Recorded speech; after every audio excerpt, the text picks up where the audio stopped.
समझना है ऐसे संकुल यौगिक जो समतल ध्रुवित प्रकाश के तल को बाईं से दाईं ओर या दाईं से बाईं ओर घुमा देते हैं, प्रकाशिक समावयवी कहलाते हैं।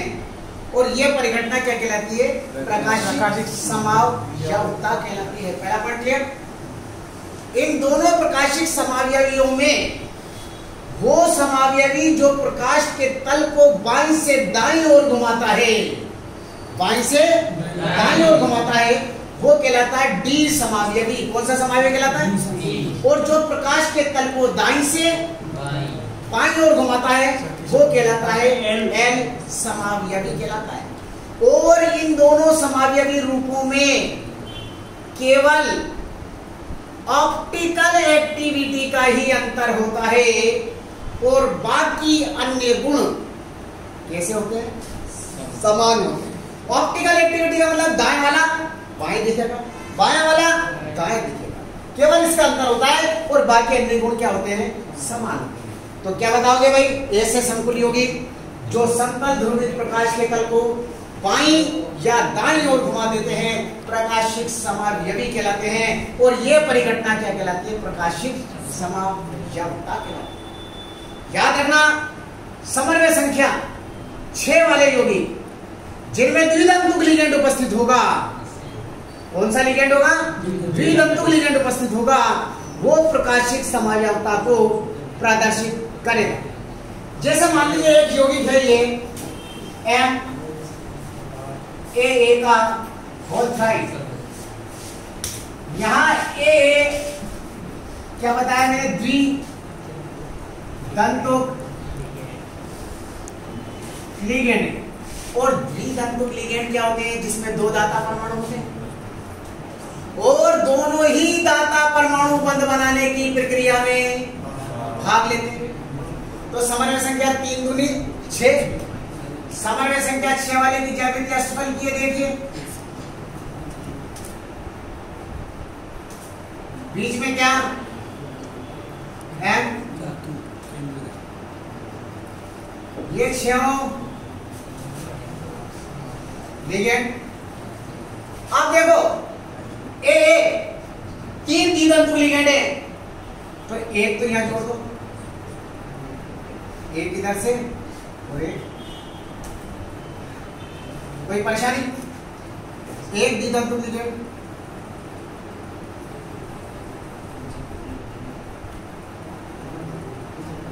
एक द्वितंतुक लिगेंड,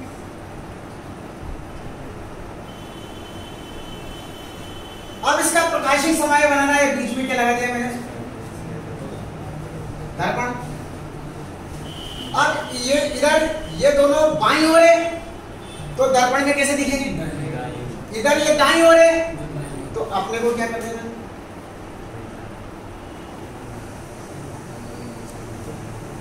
M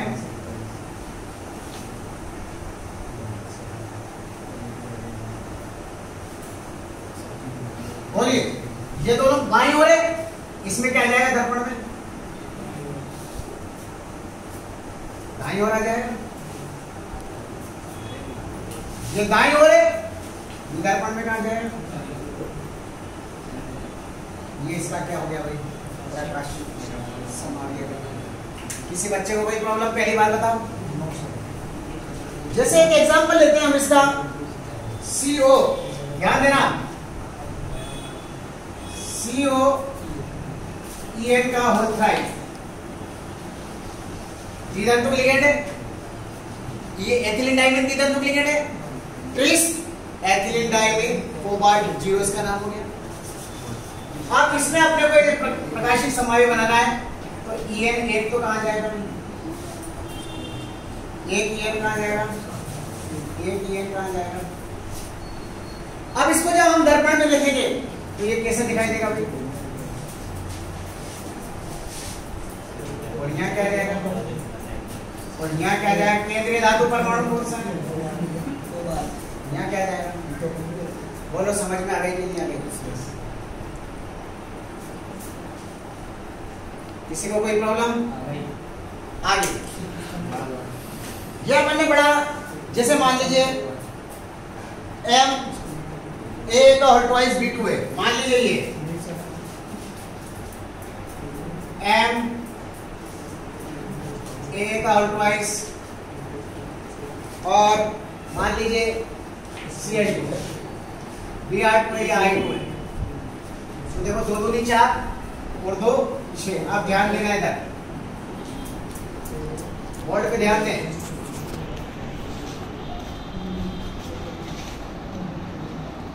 इसका प्रकाशिक समावयव बनाना है तो कैसे बनेगा?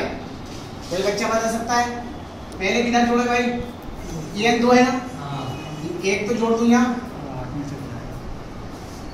एक जोड़ दें और यहाँ के जोड़ देना, बन जाएगा नहीं बन जाएगा? इधर लेफ्ट पे तो इधर राइट पे आ जाएगा, इधर भी राइट पे आ जाएगा और इधर राइट पे है। बोलो प्रकाशिक समावयवता समझ में आ गई कि नहीं आई? क्लियर हो गई? एक और मैं आपको देता हूं, देखना आप कर पाते हैं या नहीं। इधर देखो CO ध्यान देना, En Cl2 NH3 का होल ट्वाइस ये दिया। तो देखो इधर तो 2 2 4 2 6 समझ में संख्या हो रही है।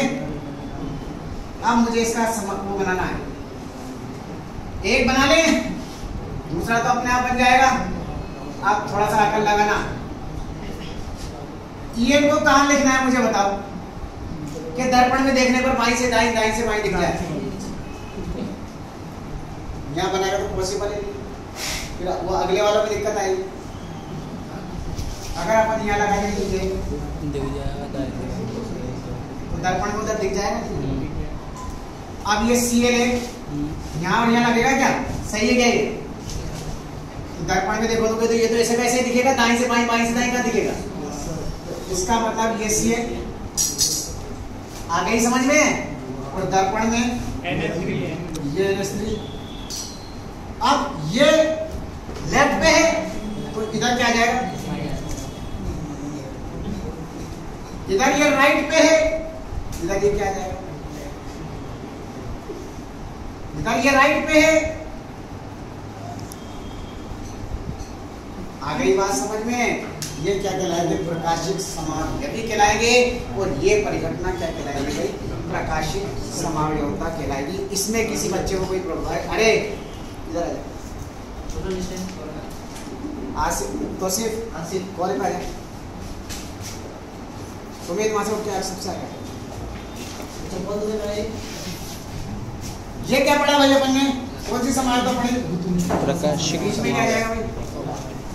तो प्रकाशिक समावयवता याद हो गई? दोबारा से सुन ले।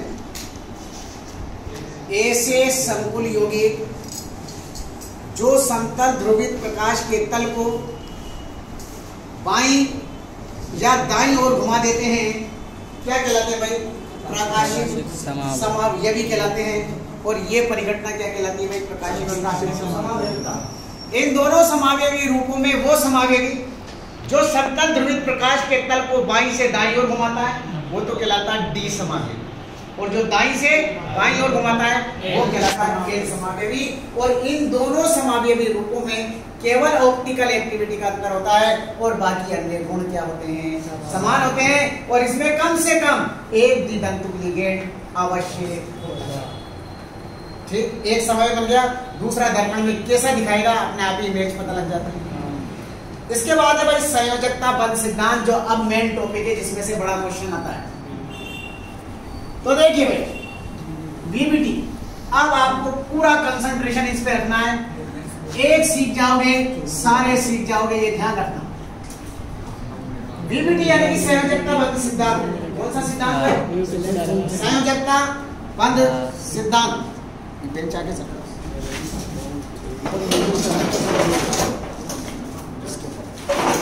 ये सही है। संयोजकता बंध सिद्धांत आ रहा है ना? आ रहा टेढ़ा। अब मेन है, इसको ध्यान से देखिए। संयोजकता बंध सिद्धांत ध्यान देना बेटा। वैलेंसी बॉन्ड थ्योरी पूरी जान ले लेना, इसमें ध्यान से सुन लेना। वीबीटी बिल्कुल सिंपल लैंग्वेज में अपन चलेंगे, सुनना सब। संयोजकता बंध सिद्धांत के आधार पर हम किसी भी संकुल यौगिकों की ज्यामिति की व्याख्या करते हैं। किसकी व्याख्या करते हैं? ज्यामिति और चुंबकीय गुणों की व्याख्या करते हैं। पहली बात समझ में आ गई? क्या बताओगे?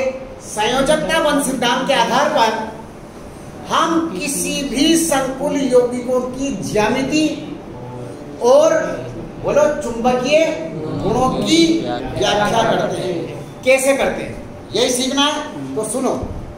सबसे पहले तो आपको ये इसके अंदर एक तो ये याद होना चाहिए, दुर्बल लिगेंड क्या होते हैं और एक प्रबल लिगेंड क्या होते हैं। दुर्बल लिगेंड होते हैं फ्लोरीन, क्लोरीन, ब्रोमीन, आयोडीन और जल। हेलोजन परिवार फ्लोरीन, क्लोरीन, ब्रोमीन, आयोडीन और जल दुर्बल, और बाकी के सारे जितने भी लिगेंड हैं प्रबल। पहली बात तो क्लियर हो गई। अब हमें कैसे किसी संकुल यौगिकों की ज्यामिति की व्याख्या करेंगे, मैं एक एग्जांपल आपको दे रहा हूं। देखिए, जैसे मुझे व्याख्या करनी है, देखो एग्जांपल 1 CO NH3 3+ आयन की ज्यामिति वे चुंबकीय गुणों की व्याख्या मुझे करना है। सबसे पहले क्या करेंगे, ध्यान से सुनना, सब ध्यान से सुनना। पहला पॉइंट तो यह है भाई, तो मेरे मास्क ले लो। सबसे पहला तो पॉइंट यह है कि जो केंद्रीय धातु परमाणु है उसको पहचानो। क्या है? कोबाल्ट। जल्दी लगा लो, कोबाल्ट। कोबाल्ट का परमाणु क्रमांक कितना है भाई? 27 ही। ये 27 लिख दिया। पहला पॉइंट समझ में आ गया। पहला पॉइंट, केंद्रीय धातु परमाणु का इलेक्ट्रॉनिक विन्यास को लिख लीजिए। लिख रहा है, देखिए 27 है ना, 1s2 2s2 2p6 3s2 3p6 3p6 4s2 20 27। पहला पॉइंट क्लियर हो गया। उसके बाद केंद्रीय धातु परमाणु का ऑक्सीकरण निकालो। निकाल लोगे? बोलो क्या करो? x + 6 × 0 बराबर किसके? +3 दे रखा है। तो x बराबर कितना आ गया? 3। ये पॉइंट भी समझ में आ गया। यानी कि ये कोबाल्ट थर्ड का इलेक्ट्रॉनिक विन्यास, यानी 3 इलेक्ट्रॉन निकाल दो। तो 2 यहाँ से निकाला, 1 यहाँ से निकाला, तो क्या हो गया विन्यास? 1s2 2s2 2p6 3s2 3p5 3s2 3p6 3d5 3d5 4s। ये समझ में आ गई कि नहीं आ गई बात? आयन अवस्था में इलेक्ट्रॉनिक विन्यास लिख दिया। डी में 5 कक्षक बना दिए। देखो 1 2 3 4 5 6 ना, 1 2 3 4 5 और ये 6 बड़ी। इसमें एक नहीं आगे समझ में। अब हमें क्या करना है कि यहाँ कितने लिगेंड जुड़े हैं? हमें कितने रिक्त कक्षक चाहिए? 6। इससे पहले हम यह देखते हैं कि केंद्रीय धातु परमाणु से कौन सा लिगेंड जुड़ा हुआ है? NH3 भाई। NH3 बोलिए, प्रबल लिगेंड। कौन सा लिगेंड जुड़ा हुआ है? प्रबल। और जब भी प्रबल लिगेंड जुड़ा होता है तो पहले डी कक्षकों में इलेक्ट्रॉनों का युग्मन होता है। कैसा होता है भाई? युग्मन होता है। चलो कोई बात नहीं, इधर देखो। तो क्या लिख बताओगे? चूंकि केंद्रीय, देखना भाई,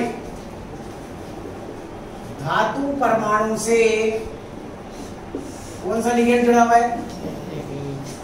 प्रबल लिगेंड जुड़ा है, इसलिए बोलो डी कक्षकों में पहले इलेक्ट्रॉनों का युग्मन, और अगर दुर्बल जुड़ा होता तो ऐसे कैसे रहने देते। अब कितने 6 ना युग्मन करा रहा है, 1 2 3 4 5 और ये S, तो 6 ना ये युग्मन करा दो, 2 2 4 और ये। आ गई बात समझ में? ये बात समझ में आ गई कि नहीं आ गई? पहले तो मुझे इस बात का जवाब दो, बोलो मुझसे। CO32 की अवस्था हुई है, ये बात समझ में आ गई? अब यहाँ एकदम तुम लिगेंड कितने 6, हमें रिक्त कक्षक कितने चाहिए 6, लेकिन कितने 1 2 3, ये तो 3D, ये 4S, 3 और चाहिए, तो 4S के बाद अगला कौन सा जाएगा, 4S के बाद ये 4P आ गया। तो देखो 1 2 3 4 5 6 रिक्त कक्षक हो गए। तो यहां से हमने निकाल लिया संकरण, कौन सा हो गया, 2 तो डी के, 1 एस का और 3 पी के, तो संकरण कौन सा हो गया, D2SP3। समझ में आ गई? अब ये क्या बनाएंगे भाई, संकरित कक्षक बनाएंगे जिनकी आकार भी समान होंगे और ऊर्जाएं भी समान होगी। तो हम क्या करें भाई, देखिए अब ये 5 थे ना, तो ये 3 को तो अलग कर दो, 2 4 1 2 3 4 5 6 को एक साथ ले लो, 1 2 3 4 5 6, ये क्या हो गया 6 D2SP3 संकरित कक्षक। कोई प्रॉब्लम? अब यहाँ 6 लिगेंड है और 6 रिक्त कक्षक है, तो ये एक एक एकांक इलेक्ट्रॉन युग्म देंगे और ये 6 के 6 एक एक एकांक इलेक्ट्रॉन युग्म को क्या कर लेंगे, तो क्या करोगे, इस प्रकार प्राप्त सभी 6 D2SP3 संकरित कक्षक, इधर देखो 6 अलग अलग NH3 लिगेंड से एक एक इलेक्ट्रॉन युग्म को ग्रहण करके 6 उप संयोजक बंधों का बोलो निर्माण कर लेंगे। करिए, ये 3 तो ऐसे कैसे, आप देखिए 1 2 3 4 5 6, यहाँ लिखो NH3, हर एक के नीचे NH3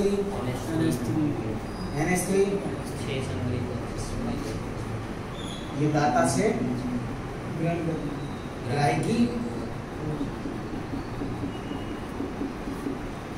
जिन्होंने एकांक इलेक्ट्रॉन युग्म दिए और 6 रिक्त कक्षक में एकांक इलेक्ट्रॉन युग्म आ गए। अब व्याख्या शुरू होती है, नंबर 1, चूंकि केंद्रीय धातु परमाणु का संकरण D2SP3 है, इसलिए इसकी ज्यामिति सममित अष्टफलकीय होगी। कैसी होगी, अष्टफलकीय में कैसे बनाएंगे, ये बनाया, केंद्र में क्या आ जाएगा,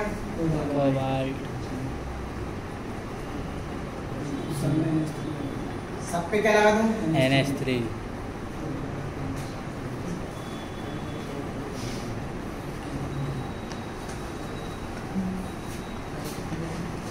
आवेश कितना है इस पर,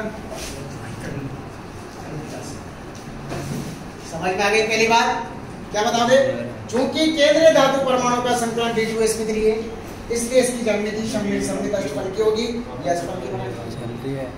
सेकंड पॉइंट,